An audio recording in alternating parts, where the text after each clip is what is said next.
নমস্কাৰ, স্বাগতম চিঅ'ৰ ছাকচেছলৈ। দ্বাদশ মানৰ আঘোণৰ কুঁৱলী এই পাঠটোৰ আমি প্ৰশ্নখিনি আলোচনা কৰি আছিলোঁ। শেহত প্ৰশ্ন কেইটামান আছে, আজি আমি সেইকেইটা শেষ কৰোঁ বুলি ভাবিছোঁ। এতিয়া দীঘল প্ৰশ্নৰ প্ৰথমটো আছে, আঘোণৰ কুঁৱলীয়ে কবিক কিদৰে আমনি কৰিছে বুজাই লিখা। মনত বহুখিনি প্ৰত্যাশা লৈ আঘোণৰ তেল হালধীয়া হৈ থকা পথাৰখনলৈ কবি গৈছে। খোপা বন্ধা মূৰবোৰ ওপৰলৈ তুলিবৰ সময় নোপোৱা দাৱনী জাকৰ মাজতে কবিৰ মনৰ সেউতীজনীও আছে নেকি চাবলৈ। আঘোণৰ কুঁৱলীয়ে বাট ভেটি কৰিলে আমনি, নেদেখিলে। নোচোৱাৰ ভাও ধৰি কিছু দূৰৰ পৰা কবিয়ে চোৱাৰ ইচ্ছা কৰিছে, দেখে নেকি কুঁৱলী, নেদেখিলে। উপায় নাই, কবিৰ মনৰ সেউতীজনীক কবিয়ে দেখা নাপালে, কুঁৱলীয়ে আমনি কৰিলে। শেষত গৈ নবৌয়েকক সুধিলেগৈ, বদেউ মোৰ কথা যে সেউতীক কৈছিলে জানো মোৰ কথা? কুঁৱলীয়ে বাধা দিয়া সেউতীজনীৰ খবৰ নবৌয়েকৰ পৰা লোৱাৰ ইচ্ছা কৰিছিলে। গতিকে কবিক আঘোণৰ কুঁৱলীয়ে এনেকৈয়ে আমনি কৰিছে। মন হাঁহ খেদি খেদি বন শেষ হৈ গ'ল, কবিয়ে সেউতীক নাপালে। এইটোৱেই হ'ব সেই প্ৰশ্নটোৰ উত্তৰ। পিছৰটো আছে, আঘোণৰ পথাৰৰ মন পৰসা চিত্ৰ আঘোণৰ কুঁৱলীত কেনেদৰে প্ৰকাশ পাইছে আলোচনা কৰা। সৰু সৰু কবিতাৰ পংক্তিৰ মাজেদি কবিয়ে আঘোণৰ পথাৰখনৰ মন পৰহি যোৱা ধুনীয়া ধুনীয়া ছবি কেইখনমান আমাৰ আগত দাঙি ধৰিছে। কবিতাটো ধুনীয়াকে যেতিয়া পঢ়িবা মন দি, সেই চিত্ৰবিলাক তোমালোকৰ আগতো জীৱন্ত হৈ উঠিব। কবি গৈছে, দেখিছে পথাৰখন কুঁৱলীয়ে ঢাকি ৰাখিছে। তাৰ মাজতে খৰ খৰ কেচ কেচ চিকমিক কাঁচিবোৰ অকণ অকণ দেখা পাইছে, শব্দবিলাক শুনিছে। চাইছে, খোপা বন্ধা মূৰবিলাক দেখিছে, ব্যস্ত ধান কাটি আছে। আঘোণৰ পথাৰৰ ধান কটা জাক দাৱনীৰ এই ছবিখন ধুনীয়াকে আমাৰ মনৰ মাজত জিলিকাই তুলিছে। তাৰ মাজতে 17 বছৰ হোৱা আঘোণৰ ডালিমী দাঁতৰ জাহ বুলি ঠেলা মৰা খিলখিল হাঁহিখিনিও কবিয়ে শুনিছে, আমাকো শুনাইছে। ছবিখন আমাৰ মাজত ভাস্বত হৈ উঠিছে। এই ছবিবিলাক আঘোণৰ পথাৰখনৰ কুঁৱলীৰ আচ্ছাদনেৰে ওৰণি টানি ঢাকি ৰখা এই যিখন পথাৰ ৰং কৈছে তেল হালধীয়া, পতা সোণ বৰণীয়া, এই ছবিবিলাক আমাৰ মনৰ মাজত কবিয়ে সাৰ্থকভাৱে ভহাই তুলিবলৈ সক্ষম হৈছে। ডাঙৰি অনাৰ ছবিখন, ডাঙৰি বন্ধাৰ ছবিখন কল্পনা কৰি লোৱা। গোটেইখিনি কথাটো কবিয়ে কোৱা নাই, কবিয়ে কোৱা তাৰো আগৰখিনি কৈ শেষ কৰাৰ পিছৰখিনি মনৰ মাজত কল্পনা কৰাৰ অৱকাশ দিছে। এনেকৈয়ে কবিয়ে আঘোণৰ পথাৰৰ এখন মন পৰসা ছবি আমাৰ আগত তুলি ধৰিছে। ইয়াৰ পিছৰ প্ৰশ্নটোলৈ যাওঁ। আঘোণৰ কুঁৱলী শীৰ্ষক কবিতাটিত সহজ সৰল প্ৰেমৰ চিত্ৰ কেনেদৰে অংকিত হৈছে বুজাই লিখা। আঘোণৰ পথাৰত উৰুলি আছে, আঘোণৰ পথাৰত ৰাগী আছে, আঘোণৰ পথাৰত ৰাগী আৰু ৰাগী, আঘোণৰ পথাৰত কাম আৰু কাম। জাক দাৱনীৰ মাজত সেউতীজনী আছে, এমুকুৰা তামোল খাই ওঠ ৰঙা কৰি। এয়া কোনো লিপষ্টিক লগাই ৰঙা কৰা ওঠ নহয়, তামোলৰ পিকেৰে ৰঙা কৰা ওঠ। তাৰে সৈতে ইজনীয়ে সিজনীৰ লগত লঘু পৰিহাসময় হাঁহি ধেমালিৰে খিলখিল হাঁহি তুলি এই যিখন ছবি কল্পনা কৰা,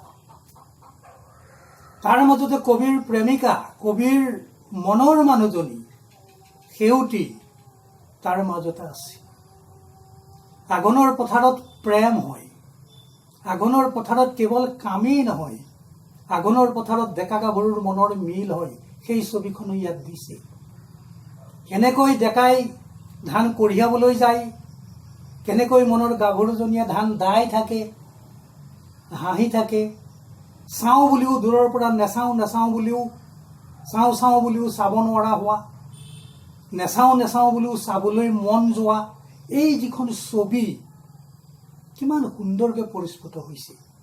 কবি কেশৱ মহন্তই এই গঞা ৰাইজৰ গ্ৰাম্য জীৱনৰ এই ছবিবিলাক, প্ৰেমৰ ছবিবিলাক একেবাৰে সেউজীয়া কৰি আঘোণৰ কুঁৱলী কবিতাটোত দাঙি ধৰিছে।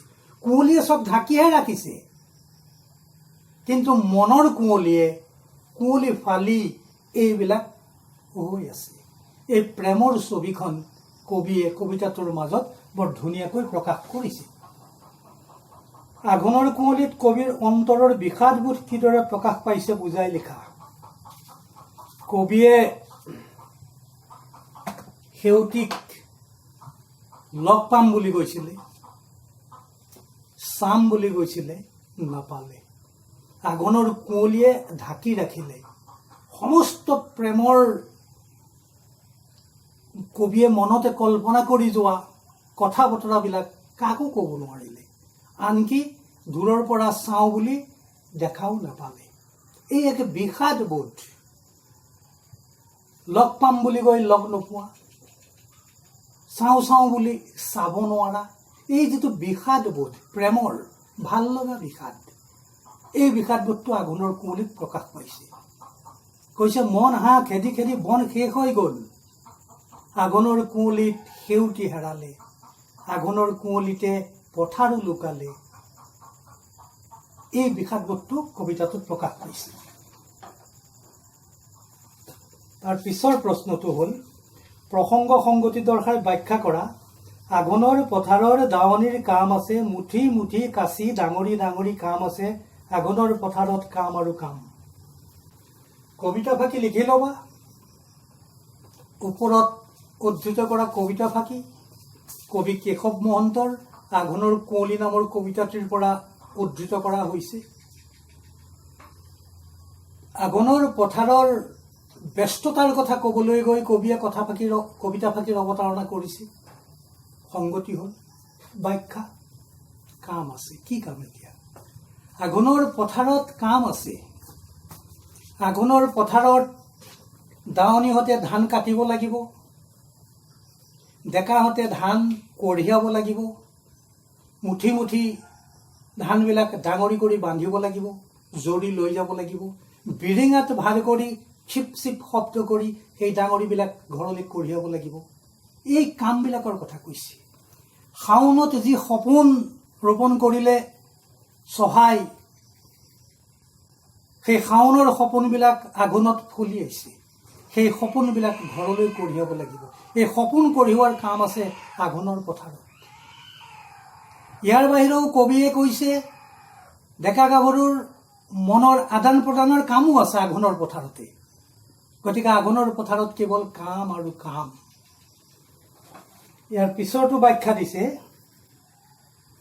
আঘোণৰ আকাশতে উৰুলিৰ ৰাগি আছে, আঘোণৰ আকাশতে ৰাগি আৰু ৰাগি। প্ৰসংগ লিখিবা, সংগতিত লিখিবা। আঘোণৰ কৰ্মময় পথাৰখনৰ মাজতে কি এক উদগ্ৰ মাদকতা আছে, সেই মাদকতাৰ কথা প্ৰকাশ কৰিবলৈ গৈ কবিয়ে কবিতা ফাঁকিৰ অৱতাৰণা কৰিছে। আঘোণৰ পথাৰত থকা ৰাগী হ'ল ডেকা গাভৰুৰ মনৰ ৰাগী। আঘোণৰ পথাৰত থকা ৰাগী হ'ল শাওণৰ সপোনবিলাক ঘৰলৈ উভতাই অনাৰ ৰাগী। আঘোণৰ পথাৰৰ ৰাগী হ'ল কৰ্মময় জীৱনৰ ৰাগী। এই ৰাগীৰ মাজতে আঘোণ আছে।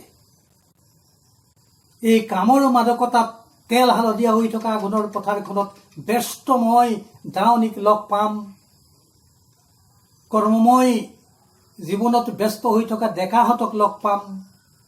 এই ডেকা গাভৰুৱে দাৱনীয়ে ধান কঢ়িওৱা মানুহে কেৱল কামৰ মাজত আঘোণৰ পথাৰখন ব্যস্ত কৰি ৰাখে। চাৰিওফালে আঘোণৰ পথাৰত খিচ খিচ কিচমিচ শব্দ। ক'ৰবাত ধান কাটিছে, কোনোবাই নৰানিৰ মাজত দৌৰ মাৰিছে, কোনোবাই নৰাণীত সৰু সৰু ল'ৰা ছোৱালীয়ে পেঁপা বজাইছে। এই গোটেই কামবিলাক আঘোণৰ পথাৰতে আছে। আঘোণৰ কুঁৱলীত ধাননি লুকালে, আঘোণৰ কুঁৱলীয়ে দাৱনি ঢাকিলে, আঘোণৰ কুঁৱলীতে সেউতি হেৰালে, ডাঙৰি বান্ধিম বুলি তৰাজৰি তোলাতে থাকিল। প্ৰসংগ লিখিবা। আঘোণৰ কুঁৱলীয়ে কবিক কেনেকৈ আমনি কৰিলে তাৰ কথা ক'বলৈ গৈ কবিতা ফাঁকিৰ অৱতাৰণা কৰিছিল। কবিয়ে কৈছে, ব্যাখ্যা, কবিয়ে কৈছে আঘোণৰ কুঁৱলীয়ে ধাননিখন ঢাকি ধৰিলে। সেই ধাননিৰ মাজত মনৰ আপোন মানুহগৰাকীক লগ পাম বুলি যোৱা যিটো বাসনা আছিলে, কুঁৱলীৰ আচ্ছাদনে তাকো স্তব্ধ কৰি দিলে। কবিৰ সেউতীজনী কুঁৱলীৰ মাজতে হেৰাই গ'ল। কুঁৱলীৰ উৰণি ফালি কবিয়ে সেউতীক চাব নোৱাৰিলে।